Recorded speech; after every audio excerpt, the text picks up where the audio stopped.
안녕하세요. 예. 자, 우리 페이지 124페이지예요. 부교재는 22페이지고요.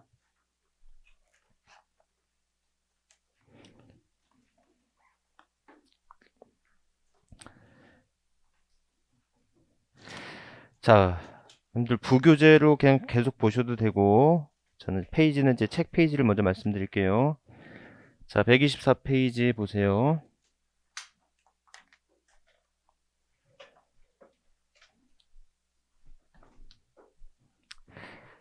자, 우리 한번 복습 한번 해볼까요? 여러분들 우리가 지금 하고 있는 세목이 어떤 세목이었어요? 예, 취득세였죠. 자, 그러면 그 전에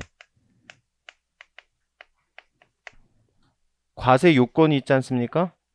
자, 과세 요건이 뭐가 있어요? 과세 대상, 두 번째 납세 의무자, 세 번째 과세 표준 세율, 그 다음에 뭐가 있어요? 부가와 징수가 있다. 그래서 과세 대상, 납세 의무자, 과세 표준, 세율, 부가와 징수. 여러분들 세법은 과세 요건 법정주의예요. 법정주의. 과세 요건을 법으로 뭐 하고 있어요? 정하고 있어요. 그러니까는 세법은 물론 이해를 해야 되겠지만 법에서 정한 것 뭐 해야 돼요? 외워야 된다는 거지. 아셨죠? 아무 생각하지 말고 외우란 말이야. 아셨죠? 이게. 예? 예. 그래서 자, 한번 볼게요. 그렇다면 자, 취득세 과세 대상은요. 취득세 과세 대상은 열거된 자산을 뭐 할 때? 취득할 때 낸 세금이에요. 자, 한번 해볼게요.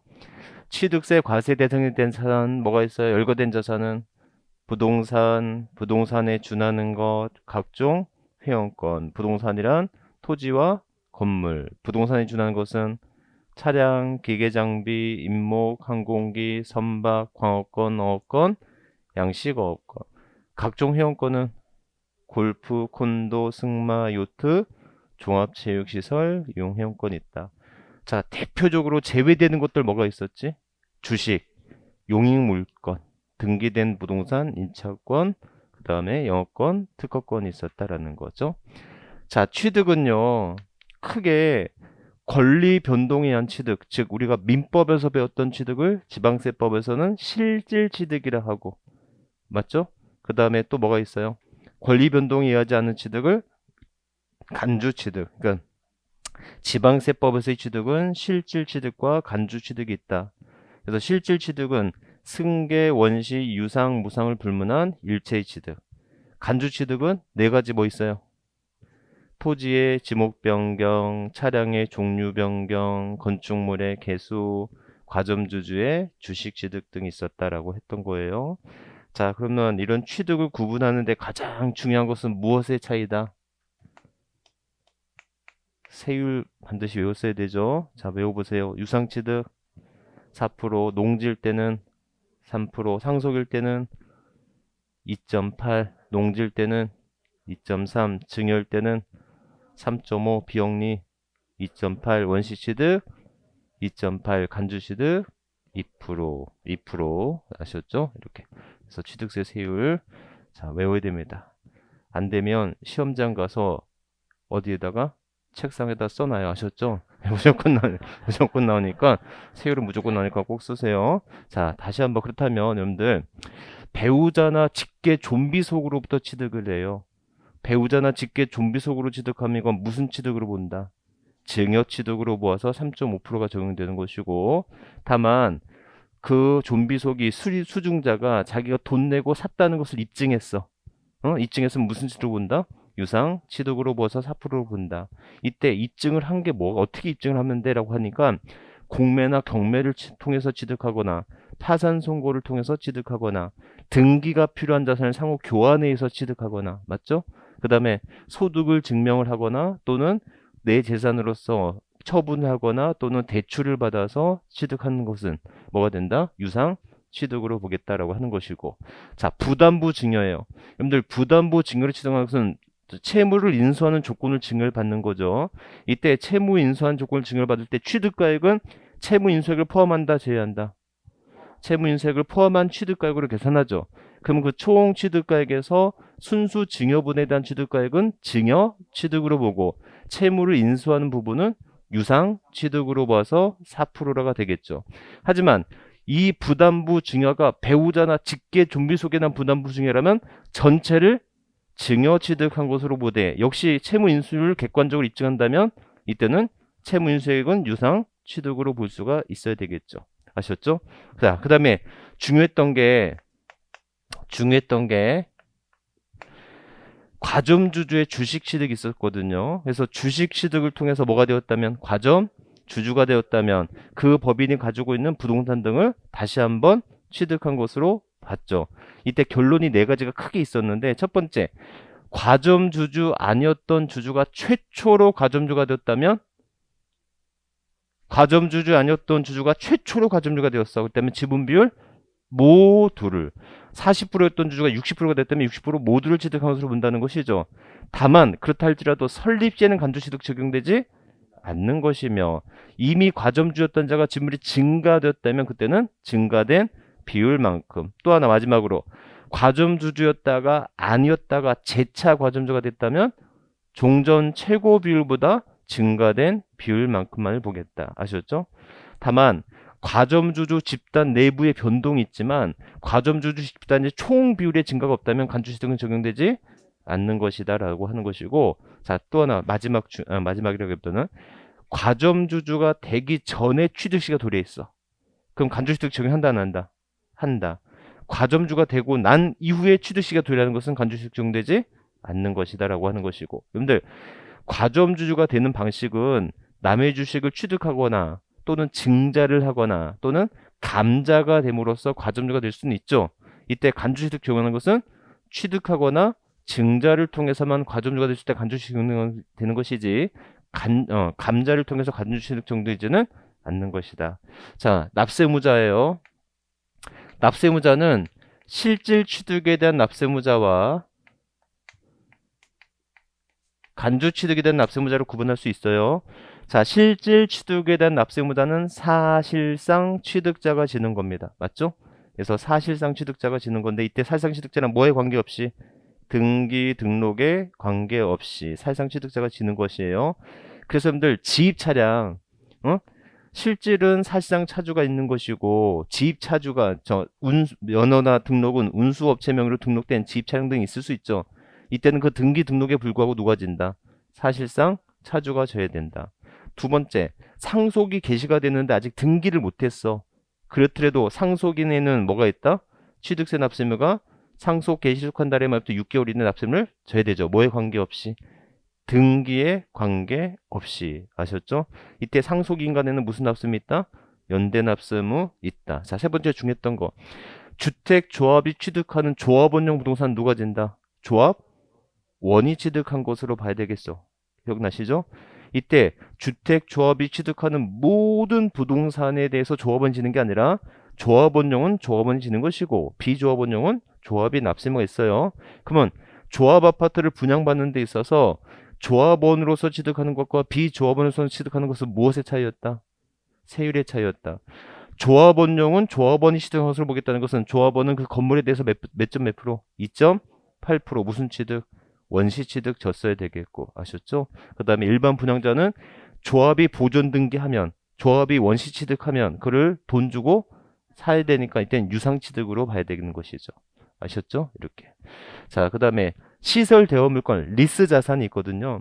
이 시설 대여 물건이 대표적으로 등록 명의자와 실질적인 취득자가 다를 수 있다는 거예요. 그는 자, 리스 회사가 이거는 뭐 하는 거예요? 리스 회사가 취득하는 거고 이걸 순수히 대여를 한 목적이지 않습니까?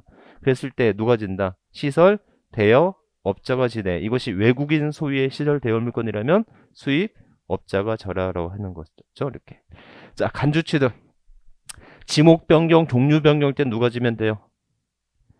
지목 변경이나 종류 변경은 권리 변동이 발생하지 않죠. 그러니까 변경 시점에 소유자가 지면 되겠고.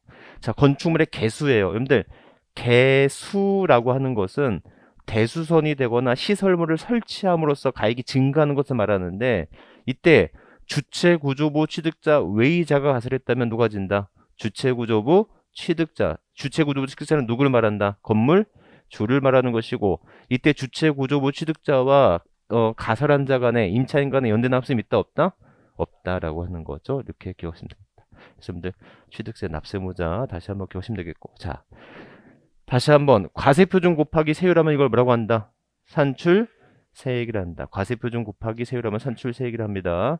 그래서 여러분들 이 과세표준의 오늘 내용을 이제 공부할 건데 취득가액을 구하기 위해서는 먼저 뭐가 정해져야 된다? 취득 시기가 정해져 있어야 되겠죠. 취득 시기. 그래서 취득 시기도 역시 한 문제가 나옵니다. 그래서 여러분들 자, 민법에서는요, 권리 변동이 법률 행위로 인한 게 있고, 법률 규정에 의한 권리 변동이 있잖아요. 이때 법률 행위로 인한 권리의 변동은 원칙은 무슨 취득?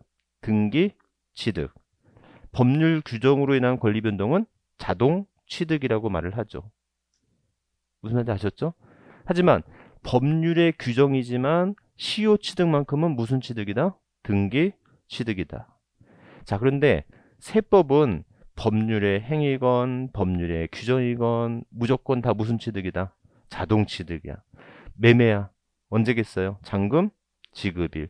상속이에요. 상속, 개시일. 증여예요. 증여, 계약일. 아셨죠? 그 다음에 신축이에요.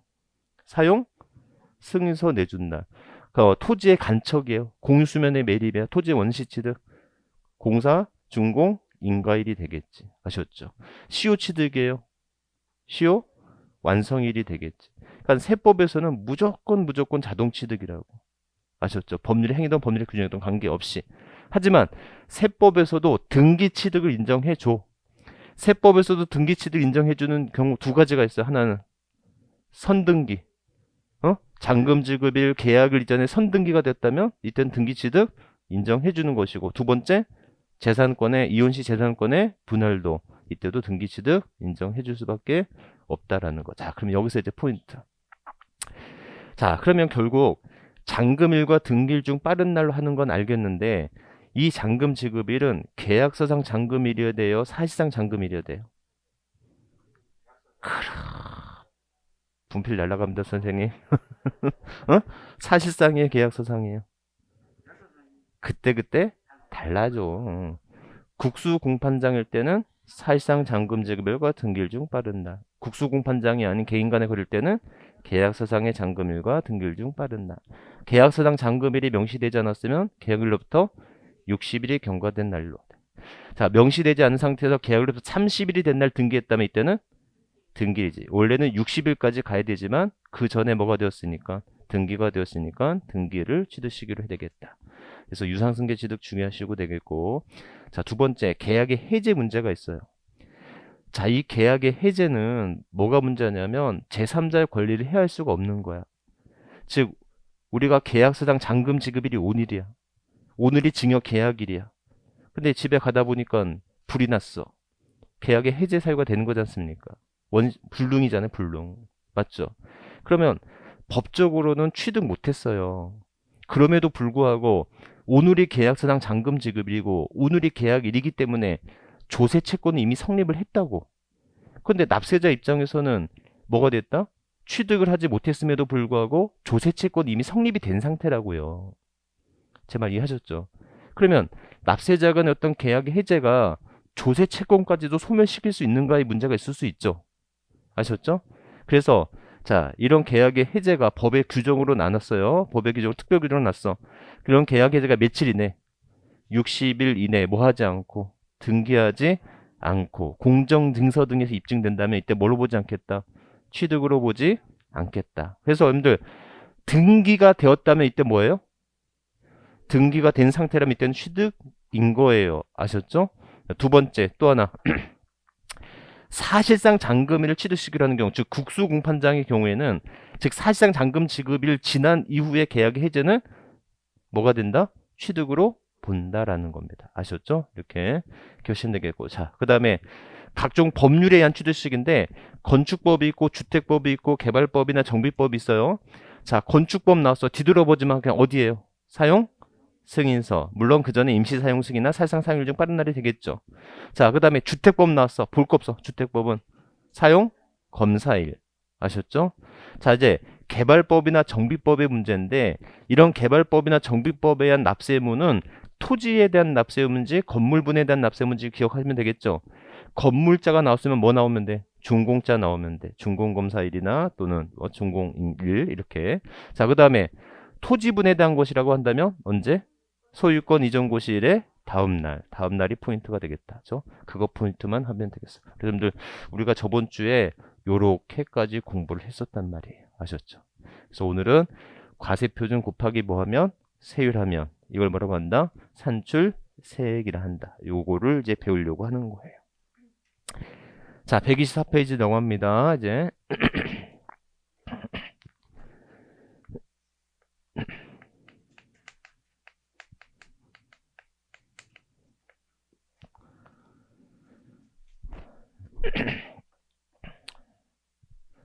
자, 과세표준은요.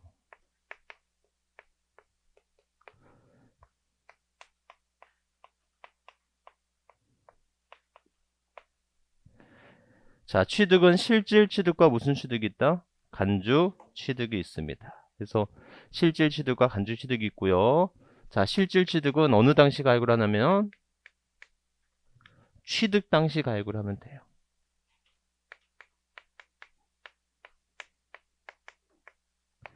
위에서 간주 취득은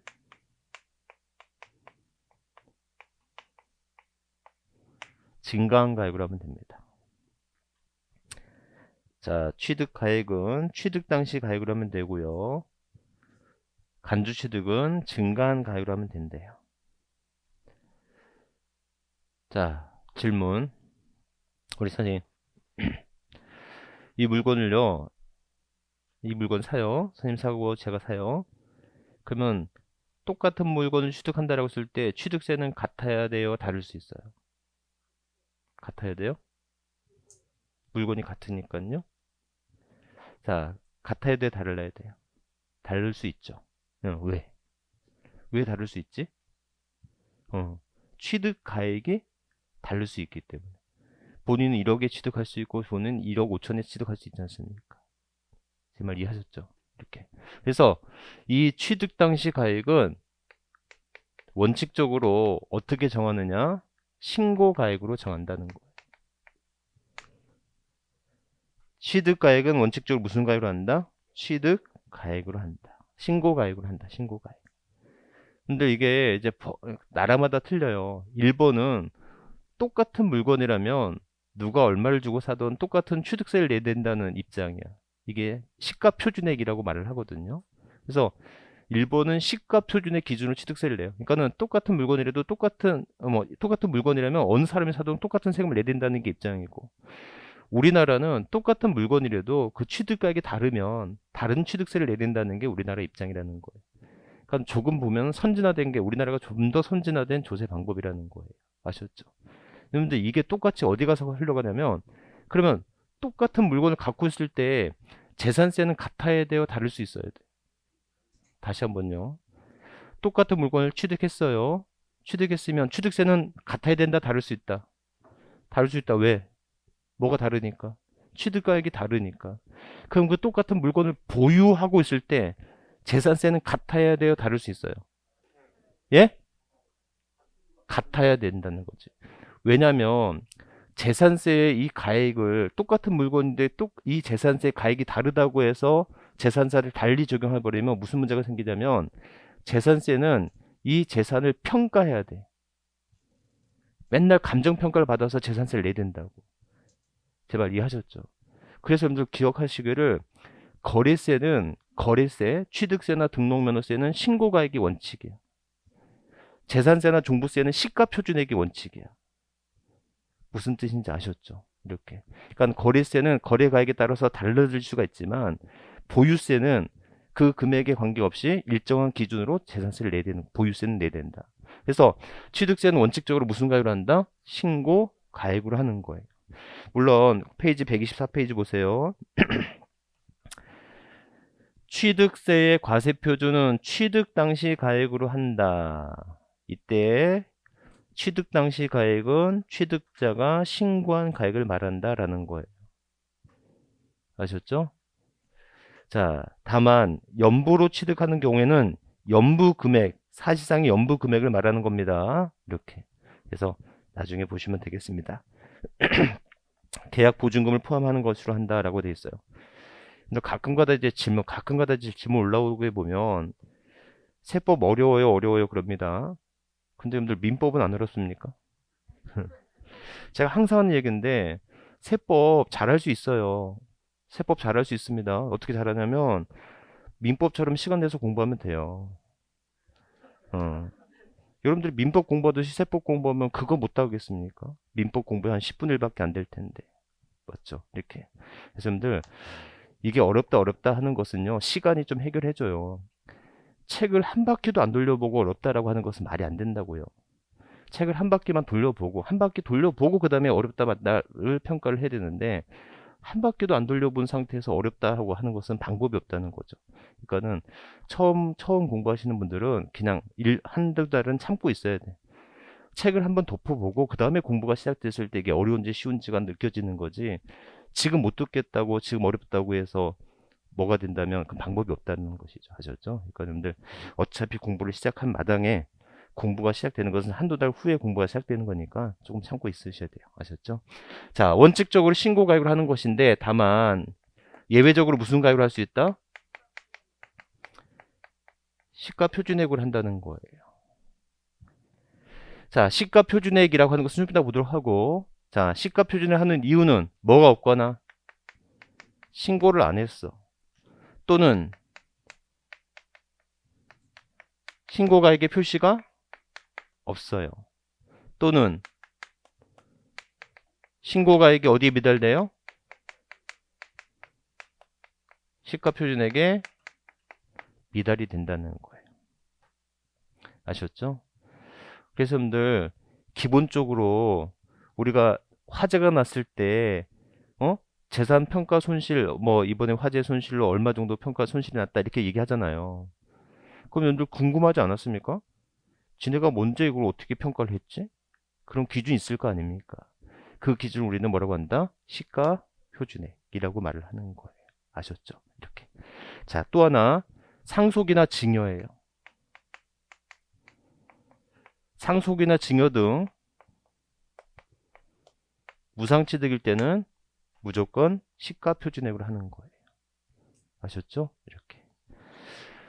자, 그래서 그 정도만 기억하시면 되겠습니다. 자, 여러분들 그냥 이거는 시험에 관계 없으니까 한번 들어보세요.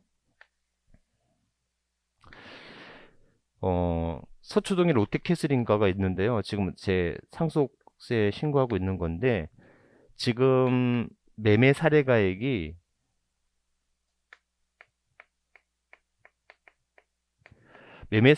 지금 20억에서 22억 정도 돼요. 지금 한 20억 정도 된다고 할게요. 자, 20억 정도가 되는데 요거의 기준시가 즉 공시가격이 아마 12억인가 13억인가 아마 15억이라고 할게요. 15억이라고 한다는 거예요. 아셨죠? 이렇게. 자, 그러면 이제 이게 상속이 됐거든요. 상속이 개시가 돼서 언젠가 뭐가 되면 양도가 되면요. 이 상속 개시 당시 가액이 뭐가 돼요? 취득 가액이 되거든요. 만약에 매매 사례 가액이 상속 개시 당시 취득 가액이 된다면 이때는 뭐는 높아지겠어요? 상속세는 높아지겠죠. 근데 요즘에 매매 거래가 많이 끊겼다고요. 매매 살해된 가액이 없으니까 이때는 무슨 가격으로 한다? 공시가격이 취득가격이 되겠죠. 그럼 이때 뭐가 줄어들어요? 상속세는 줄어들죠. 제 말 이해하셨죠? 대신에 나중에 뭐 하게 되면 양도를 하게 되면 이때는 오히려 양도세는 줄어들 거고 만약에 공시가격을 뭘로 한다면 취득가액을 하게 된다면 양도세는 늘어나야 되겠죠. 무슨 말인지 아셨죠? 이게 동전의 앞면과 뒷면이거든요. 여러분들 이거 꼭 기억하고 계세요. 그러니까 여러분들 상속세를 내는 우리나라 인구가 얼마 안 돼요. 상속세 내는 사람이 숫자가 별로 많지 않습니다. 그런데 한번 기억한다면 나는 상속세를 안 내더라도 상속 재산가액을 좀 높여서라도 상속세를 조금 내더라도 나중에 뭘 줄일 수 있다면 양도세 줄일 수 있다면 이걸 감정가액이라도 받아야 되는 거예요. 제 말 이해하셨죠? 그런데 공시가격으로 하면 상속세를 안 낼 수도 있어. 하지만 뭐 증면 뭐가 커져요? 양도세가 커진다는 거예요. 이 말 이해하시겠죠? 그래서 여러분들 재산이 많이 없더라도 이 부동산을 상속을 받을 때 감정이라도 받아서 매매 사례가액을 입증해서라도 상속세를 조금 내더라도 신고하는 게 더 유리한 것인지 아니면 상속세를 안 내는 게 오히려 더 유리한 것인지 여러분들 이런 것들은 꼭 기억을 하고 계셔야 된다라는 겁니다. 아셨죠? 그리고 이제는 이번 연도부터는요 6억 이상 아파트는 무조건 국세청에서 감정평가를 무조건 해요. 아셨죠? 그래서 기본적으로 상속세 신고할 때는 이제는 감정가액 최소한 이용한 6억 이상짜리 아파트는 감정가액을 다 이용하니까 그런 하는데 자 제가 하고 싶은 말은 뭐냐면 어찌됐건 상속 개시 당시 가격을 취득가액을 매매 사대가액 즉 시가로 하던 공시가격으로 하던 취득세는 관계없어요. 취득세는 무조건 무슨 가격으로 한다? 시가 표준액으로만 하는 거예요. 그러니까 여러분들 우리 상식적으로는 취득가액이 시가로 하게 되면 취득세가 커져야 될 거 아닙니까? 제 말 이해하셨죠? 그러니까 법으로 그렇지 않다고. 그러니까 상속이나 증여로 인한 취득일 때는 시가에 관계없이 무조건 무슨 가격으로 한다? 시가 표준액으로 하는 거예요. 아셨죠? 근데 그게 맞아요, 여러분들. 원래는 취득세는요. 내가 취득에 대한 소요된 비용으로 취득세를 내야 되는 거거든요. 근데 상속이나 증여는 무슨 취득이에요? 무상취득이야. 반대급부가 없다고. 취득에 대한 소요된 비용이 없어. 그러면 취득에 소요된 비용이 없으면 취득세를 안 내야 돼요? 그건 더 이상하다는 거지. 아셨죠? 그래서 상속이나 증여 등의 경우에는 무조건 무슨 취득을 한다? 시가 표준액으로 하는 거다라는 거. 아셨죠? 그러니까 여러분들 양도 차익을 계산하기 위한 취득가액과 취득세를 취득가액은 차이가 있을 수 있다는 거야. 법에 차이가 있기 때문에. 내가 양도세에서 취득가를 이용하더라도 그 가액이 반드시 취득가액이 되는 것은 아니라는 것이다라는 거예요. 이해하셨죠? 그래서 여러분들 상속이 개시가 되면 만약에 상속을 받아야 될 물건이 있다면 상속세를 안 낸다 그런 게 좋아하지 말고 나중에 양도세까지 고려해서 상속가액을 크게 신고하는 게 좋은지 나쁜지를 판단해야 되는데 그 금액이 상속 개시 당시 가액을 얼마로 평가를 하던 취득세는 무조건 무슨 가로 한다? 시가 표준액으로 한다라고 하는 거 아셨죠? 기억하시면 되겠고 다만 특례적으로 반드시 사실상 가액을 합니다.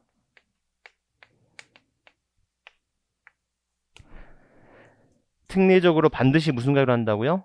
사실상 가액을 한다. 자, 그러면 여러분들 페이지 125페이지 보시면 거기 시가 표준액이란 이렇게 나와 있지 않습니까? 찾으셨어요? 그래서 시가 표준액이란 한마디로 뭘 말한다? 공시 가격을 말하는 거다라는 겁니다. 아셨죠? 그래서 여러분들 토지의 공시 가격이 뭐 있어요? 개별 공시지가. 주택일 때는 개별 주택가액이나 공동 주택가액이 있을 수 있죠. 이렇게 이런 공시 가격을 우리는 뭐라고 한다? 시가 표준액이라고 표현합니다. 여러분들 그냥 넘어가세요. 시가 표준액은 공시 가격을 말한다. 이렇게 얘기하시면 돼요. 이렇게 시가 표준액 일일이 읽어보지 마세요. 아셨죠? 다시 한번 여러분들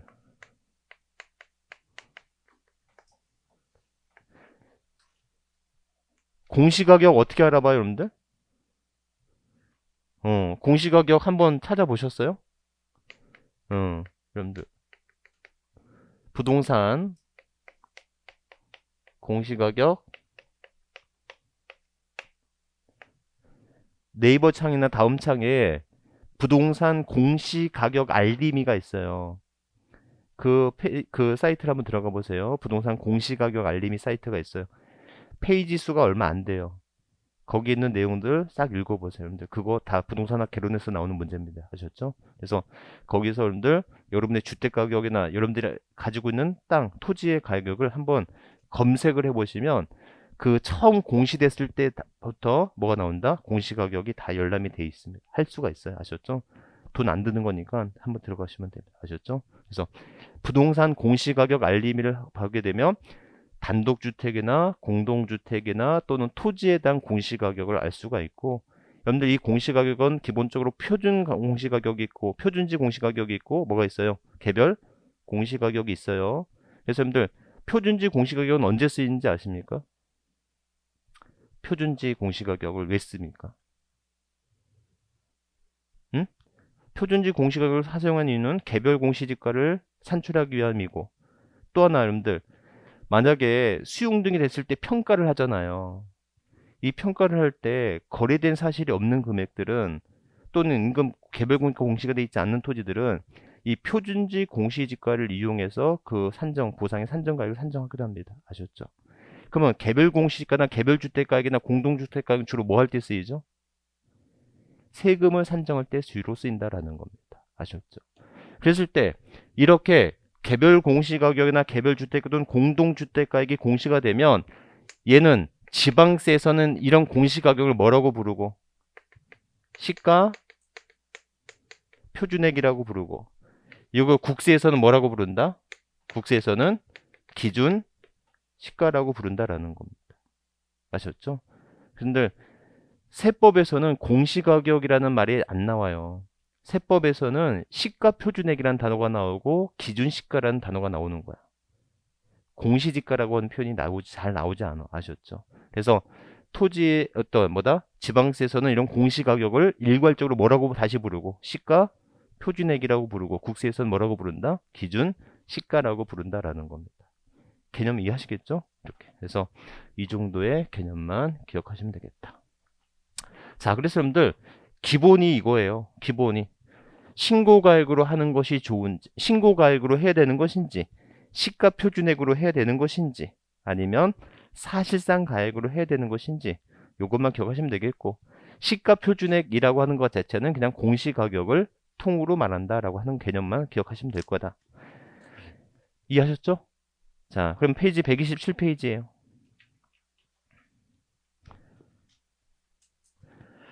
127페이지 보시면 특례라고 돼 있어서 사실상 취득가격 또는 연부금액으로 하죠. 찾으셨습니까? 자, 다음의 취득이에요. 증여 그 밖의 무상취득 및 부당행위상 부인의 거래로 인한 취득에 제외되어 되어 있고요. 신고 또는 신고가의 표시가 없거나 그 신고의 시가 표준액이 적을 때에도 사실상 취득가격 또는 연부금액을 과표를 한다 이렇게 되어 있습니다. 찾으셨어요? 자, 그러면 여러분들 여기 보세요. 우리가 흔히 얘를 뭐라고 부르냐면 객관적 취득이라고 불러요. 너무나 중요합니다. 객관적 취득. 자, 여러분들이 알고 있는 객관적 취득의 종류가 뭐가 있어요? 국, 수, 공, 판, 장 있죠. 네? 이렇게. 자, 국은 뭐예요? 국가나 지자체 등으로부터 취득. 수 입에 의한 취득. 공매에 의한 취득. 판결문에 의한 취득. 장 법인 장부에 의한 취득이다. 그래서 여러분들 다시 한번 기억하세요. 이 장자는 무슨 장부예요? 법인 장부이지 개인 사업자의 장부는 아닙니다. 아셨죠? 이렇게. 자, 그런데 또 하나 있어. 뭐가 있어요? 부동산 거래 신고해서 뭐를 받았다면? 검증을 받았다면. 이때도 무슨 가액을 한다? 사실상 가액을 한다는 거예요. 국수 공판장까지는 알겠는데 거기 5번에 보니까 동그라미 5번에 보니까 부동산 거래 신고 등에 관한 법률에 따른 신고서를 제출하여 검증이 이루어진 취득이라고 돼 있죠. 자, 여러분들 이거 한번 보실래요?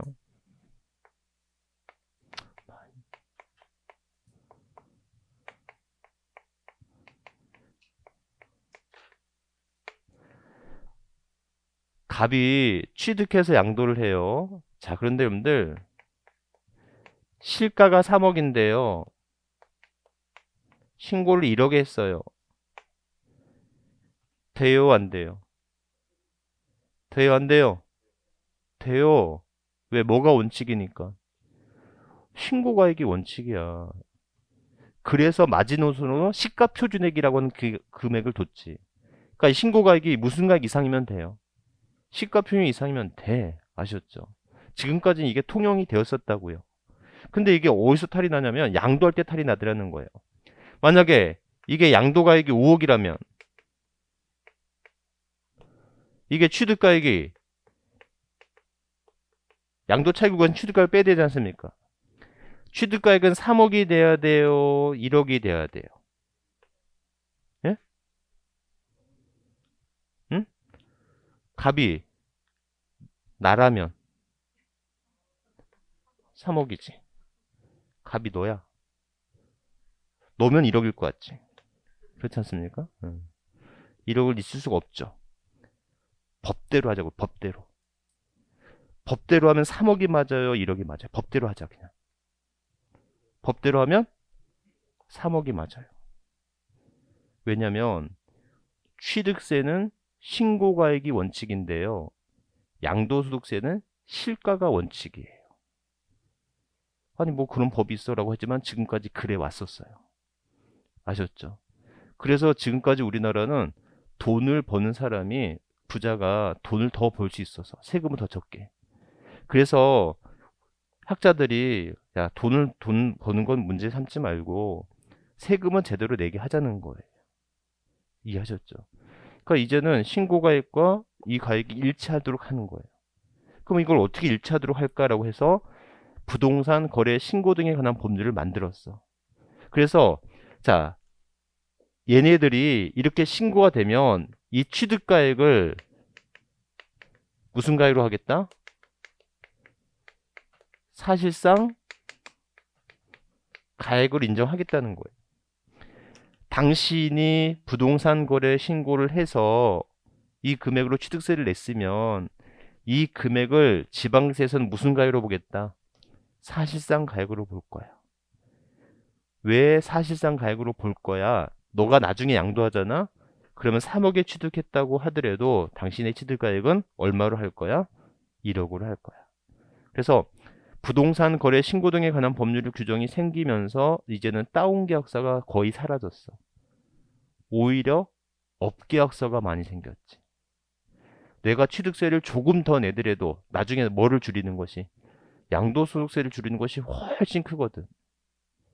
제 말 이해하셨죠? 그래서 부동산 거래 신고 등에 관한 법률에서 신고를 하면 무슨 가액으로 보겠다? 사실상 가액으로. 여러분들 국수 공판장은 분명히 뭐예요? 분명히 사실상 가액이라고. 제 말 이해하셨죠? 분명히 사실상 가액이에요. 자, 부동산 거래 신고 등에서 검증을 받았어. 이거는 100% 객관적 취득이라 할 수는 없지만 양도 차익을 구하기 위해서는 이 신고 가액을 무슨 가액으로 보겠다? 사실상 가액으로 보겠다는 거예요. 제 말 이해하셨죠? 근데 여러분들 한 가지 여러분들 아니 그래 너 그래 봐라 나중에 나 3억으로 입증하면 어쩔 건데 어? 어떡하죠? 나 실제로 1억에 안 사고 나 3억에 샀어. 실제로 입증해버리면 세법은 실질과세 원칙이잖아요. 아셨죠? 그래서 그때는 딴말 할 수 없도록 하기 위해서 등기법을 또 개정했지. 그러니까 부동산 거래 신고 등에 관한 법률에서 부동산 거래 신고를 하게 하고 그 신고가액이 사실상 가액임을 담보하기 위해서는 등기법에 고쳐서 등기부에 뭐 기재하도록 돼 있어요? 취득가액을 기재하도록 돼 있잖아. 제 말 무슨 말인지 아시겠죠? 등기부에 취득가액을 기재함으로써 뭐가 된다? 나중에 딴 말 하지 못하고 나중에 딴 말 하게 되면 이제 과태료나 또는 취득세 어떤 부담분 이런 것들이 더 추가적으로 나올 수가 있겠지. 제 말 이해하셨죠? 그래서 여러분들 다시 한번 얘기하지만 객관적 취득이란 단어는 임의적 용어일 뿐이지 세법에서 실제로 쓰이는 용어는 아니에요. 아셨죠? 그럼 왜 객관적 취득이라고 하냐면 취득가액을 사실상 가액으로 해야 하는 경우를 우리는 객관적 취득이라고 부를 뿐이지 객관적 취득이란 단어가 시험 문제에 나오지는 않는다는 겁니다. 아셨죠? 취득가액을 사실상가액으로 해야 되는 경우 뭐가 있어요? 국수, 공판장, 그 다음에 부동산 거래 신고에서 검증을 받은 경우가 있을 수 있다. 그래서 여러분들 이렇게 취득가액을 사실상가액으로 하는 경우에는 취득시기도 언제가 돼요? 취득시기도 사실상의 잔금 지급일이 되는 것이죠. 예? 그럼 아까 사실상 잔금 지급일을 취득시기로 하는 경우는 국수, 공판장만 있었지 않습니까? 그렇다면 부동산 거래 신고에서 검증이 이루어진 이 경우에는 취득가액은 무슨 가액으로 보지만 사실상 가액으로 보지만 취득시기는 언제가 된다? 이때는 아무 말이 없으면 언제가 된다? 계약서상 잔금 지급일이 돼야 되겠다. 아셨죠? 이렇게. 그래서 그 정도 개념 이렇게 기억하면 되겠다. 이해하셨죠? 이렇게. 여러분들, 자, 부동산 거래 신고에서 검증을 받았다면 취득가액은 사실상 가액이지만 취득시는 언제가 된다? 계약서상 잔금 지급이 되겠다. 자, 그런데 이런 객관적 취득에서 뭐 하는 게 있어요? 객관적 취득에서 제외되는 경우가 있을 수 있어요. 객관적 취득에서 제외되는 경우가 있을 수 있다. 이렇게. 자, 객관적 취득에서 제외되는 경우 왜 제외될까요? 첫 번째 아까 판결문 중 화해, 포기, 인락, 자백한 중 제외되겠죠? 두 번째 또 뭐 있어요? 검민계약서나 공정증서 등의 금액도 제외됩니다.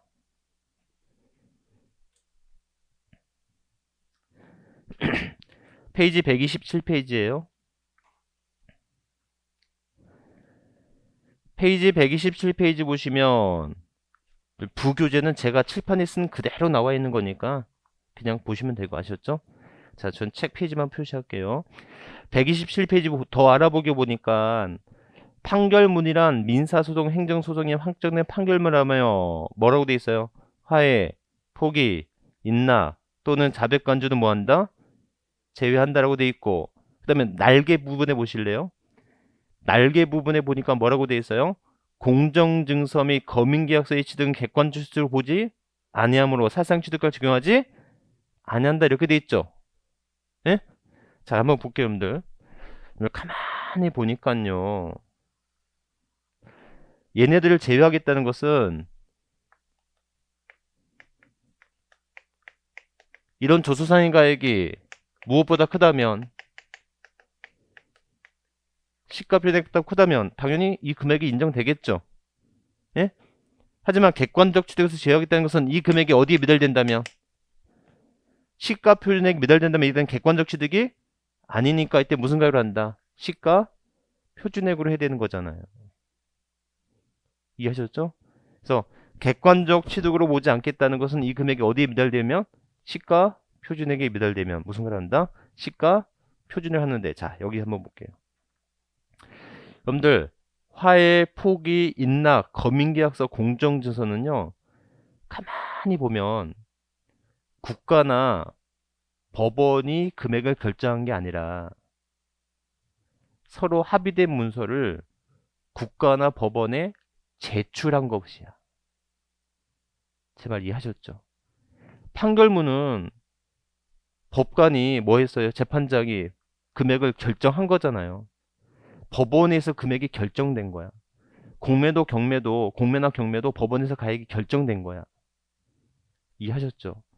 국가가 가액을 결정했어. 법원이 가액을 결정했어. 이거 부인할 수 있다 없다? 없어. 하지만 개인 간에 합의된 문서를 국가에 제출했어. 개인 간에 합의된 문서를 법원에 제출했어.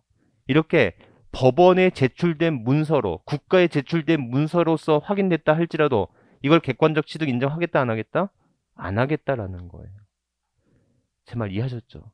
그래서 여러분들 얘네를 가만히 보면 국가 또는 법원에 뭐 한 거다?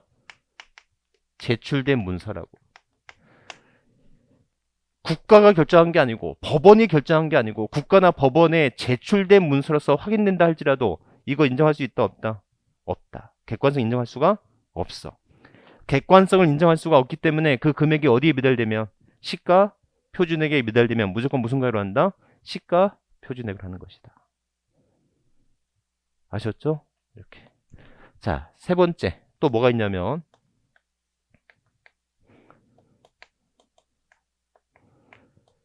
상속, 증여 등 무슨 취득이에요? 무상취득.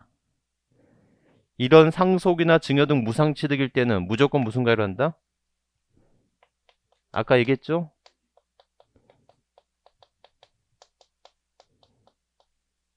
무조건 시가 표준액이에요. 아까 제가 얘기한 거 아시죠? 상속이나 증여는요, 양도 차익을 계산하기 위한 취득가액과 취득세를 내기 위한 취득가액이 서로 다르다는 겁니다. 아셨죠? 그러니까는 상속이나 증여를 취득했을 때 취득세를 내기 위한 취득가액은 무조건 필요 없어. 얼마로 한다? 시가 표준액으로 한다라는 거. 네 번째.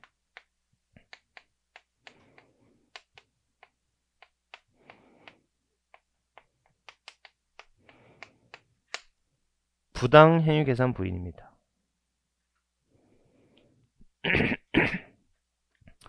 부당 행위 계산의 부인이에요. 이렇게.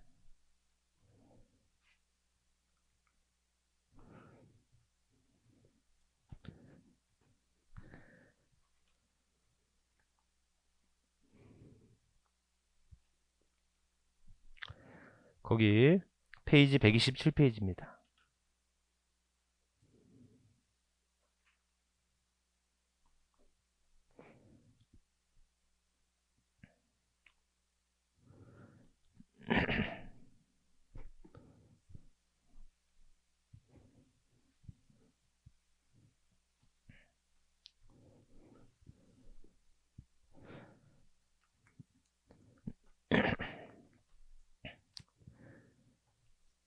자, 이 부당이상 부인은 양도세 하고 나서 다시 한번 들어올게요. 부당이상 부인은요. 이렇게.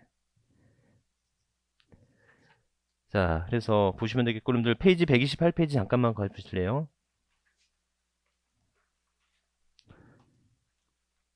거기 더 알아보기 좀 표시 좀 해주세요. 페이지 128페이지 더 알아보기. 무신고 및 허위신고의 경우 취득세 과세 표준이라고 돼 있어요. 자, 읽어보시면 부동산 거래 신고 등에 관한 법률에 따른 신고서를 제출하여 같은 법 제5조에 따라 검증이 이루어진 취득의 경우에는 사실상 취득 가격이 세무서장이나 지방국세청장으로부터 통보받은 자료 등에 관한 법률에 따라서 확인된 금액보다 적은 경우에는 무슨 금액으로 한다? 확인된 금액으로 한다. 그래서 세무조사를 해보니까 당신이 신고해서 검증이 이루어진 취득보다 뭐가 된다? 금액이 더 크다면 뭘로 하겠다? 더 큰 금액으로 하겠다라고 하는 겁니다. 그래서 이렇게 보시면 되겠고, 넘어가세요. 필요 없습니다. 자, 그러면 여러분들 취득세 과표에 대한 설명 틀린 것은 확인 예제 볼게요. 128페이지.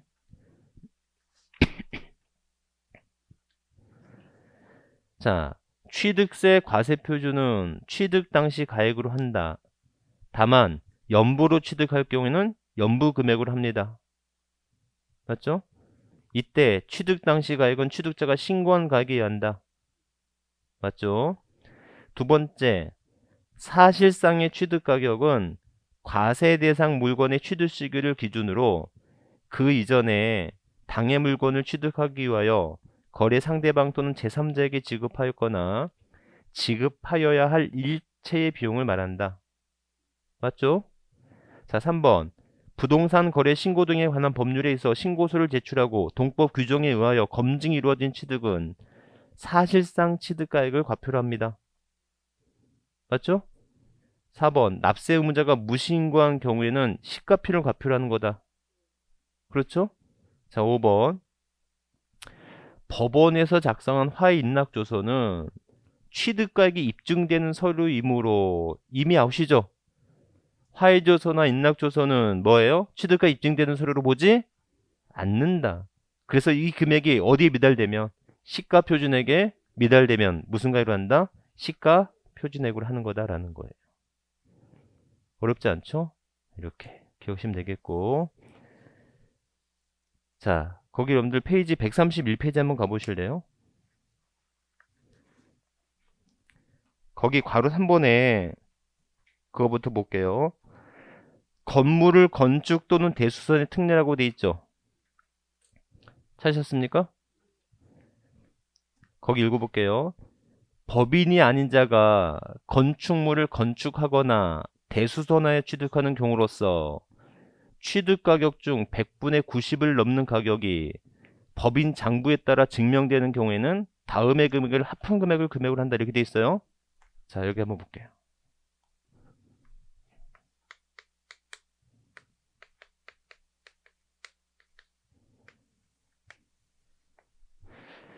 여러분들 건축 등을 하면요. 법인이 건축 등을 하면 무슨 가격으로 하죠? 사실상 가격을 과표로 해요. 그런데 건축주가 개인이야. 건축주가 개인이라면 원칙은 무슨 가액이고 신고가액이고 예외적으로 시가표준으로 합니다. 여러분들 자 다시 한번 얘기해 볼게요. 아까 하나의 물건을 취득하면 본인이 취득하는 것과 제가 취득하는 것은 취득세가 같아야 돼요? 다를 수 있어요? 다를 수 있어요. 왜요? 왜 다를 수 있다고 그랬죠? 취득 가격이 다르면. 그러면 건설 원가가 똑같다면 취득세는 같아야 돼요? 다를 수 있어요? 건설 원가 같아. 취득 원가 같다고. 취득 원가 같으면 취득세는 같아야 돼요? 다를 수 있어요? 같아야 되지. 아니, 취득가액이 다르면 취득세가 다를 수 있지만 취득가액이 같으면 취득세는 같아야 되지 않습니까? 제 말 이해하셨죠? 그런데 건물을 신축하는데 법인이 건축을 하면 사실상 취득가액이 되는 것이고 개인이 건축을 하면 신고가액이나 시가표준이 된단 말이에요. 이해하셨죠? 이게 다른 것도 문제인데 다른 것이 또 더 문제가 뭐냐면 오히려 개인에 대한 취득세 부담이 더 크더라는 거예요. 제 말 이해하셨어요? 이게. 그래서 기본적으로 이제 이게 실무예요, 실무. 여러분들 건설을 하잖아요. 제가 이제 보면 건설의 대부분은 70% 이상은 땅값이야. 대부분 땅값이 문제지 건설 비용은 크게 안 들더라는 거예요. 그러면 땅을 사고 그다음에 건물을 신축했을 때 이 건축주가 법인이라면 취득세가 그렇게 많이 안 커. 왜? 공사 비용이 얼마 안 들어가니까. 그런데 이거를 신고가액이나 이게 신축 건물은 이 시가 표준액이 되게 높게 잡혀요. 시가 표준이 높게 잡히니까 이게 높아질 수밖에 없고 결국은 개인의 취득세 부담이 더 커질 수밖에 없다는 거예요. 제 말 이해하셨죠? 그래서 누가 아닌 자가 법인 아닌 자가 건축 또는 대수선하여 취득하는 경우로서 몇 프로 입증된다면 90%가 입증이 된다면 이때 무슨 가액을 한다? 이때는 사실상 가액을 하겠다라는 거예요. 이 뜻 이해하셨어요? 이렇게. 그래서 다시 한번 법인 아닌 자가 첫 번째 건축하거나 대수선에 취득하는 경우로서 몇 프로 입증이 됐다면 90% 입증이 되었다면 이때 무슨 가액을 할 수 있다? 사실상 가액으로 할 수 있다라는 거예요.